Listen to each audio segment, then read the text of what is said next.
Okay, just a quick video overview of the new Rev4 L2. I've got this set up on a couple of slot pipes that act as kind of as mounting brackets. So of course the lid comes off, and then we've got the slot pipe with all the plumbing extensions here, and I took some pictures that show some different configuration options. And that is the slot pipe with the screen and the screen pin that holds it in place. And then when you get into the inside here, oops, I had been tipping the unit around. There's the false bottom, which easily comes out. Okay, but normally you'd leave that in along with the slot pipe for cleaning. Then there's end caps on here that they didn't turn out quite as perfect as I wanted to, so we used a little bit of Velcro, and that holds them in place just right. All right, let's peel those off. And that leaves us with the growth chamber and the light fixtures and the base.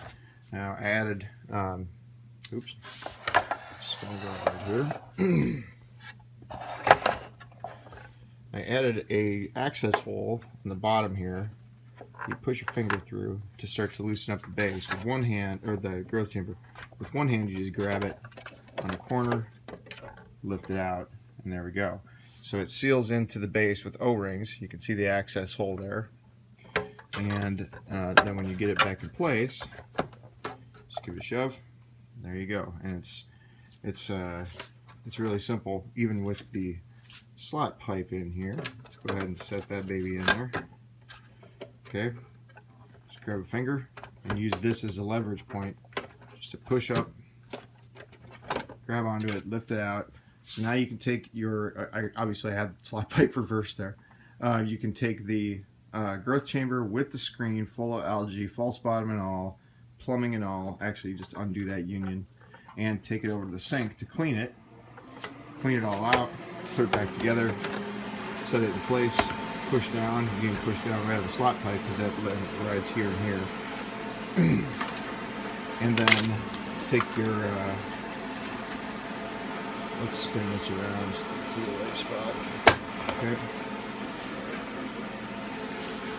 Hold on a second, I'm going to cut the noise out. And then you take your end cap, slide it up, that place, take the other one, which probably be a little bit more trickier to do once you get the plumbing in place, but basically you just slide it in. You're supposed to see the J channel right there. It's a little upside down J. Just guide that in, get it in the bottom there. Give it the Velcro tap, and then the lid. You just basically start on one end, slide it down, good to go. So let's take a look at the light fixtures. Let's get this apart quick here. Alright. So the light fixtures, once you put the end caps on, as you notice, what happens is that the base here and this J channel, they're bonded together to form, and there's a little channel right here. And then there's another, obviously, a little channel right there. So when you have this part in place, that locks the channel and you can't get the light fixture out. Well, you can if you push hard enough, it's just going to pop the side thing off, but you know. So basically the light fixtures, there's two ways to view the growth chamber, really. While there's growth, obviously when you have the light fixtures on, you can just look in there, just get a little peek at the growth chamber, see how it's doing. If you want a little bit of better look, you just slide the light fixture over, and then you can see right in there, and you can see, you know, the other fixture, everything. So let's take a quick look at how you get the fixtures on and off. If I can do this one-handed, it's going to cooperate with me. Sometimes they're a little tight. This set in particular is a little bit easier to slide. Okay, so the heat sinks have, well, first of all, it's a serrated fin heatsink. So if you look really close, you can see that all these little fins have little serrations all over them, and that increases the radiant capacity of the heater of the fins. Not a ton, but just enough where it can make a little bit of a difference. Any kind of air convection will actually do more than those radiant, those little fins will do. But let's see here. And then, of course, we've got the end caps, and the end caps have holes in them where the wiring will come in and out. So basically, this is a pair of fixtures. This is the driver board right here.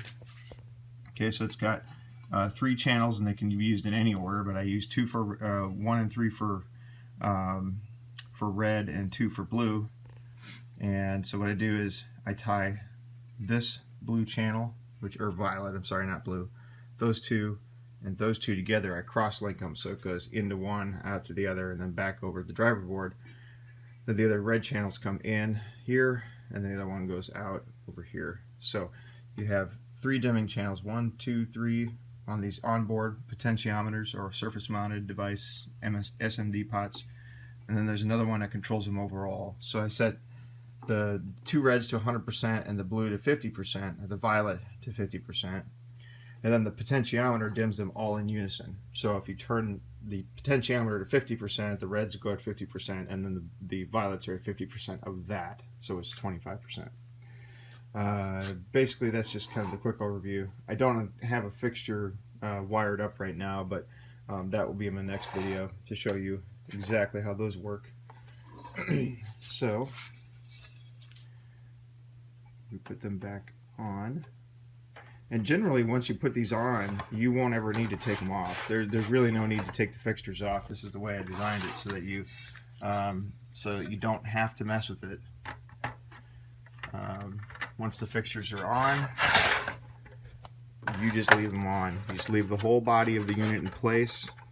And obviously my next video is going to show, or next set of pictures is going to show some different mounting techniques. But essentially what you just do is you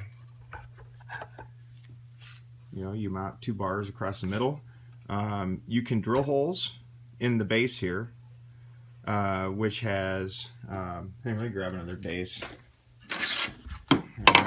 So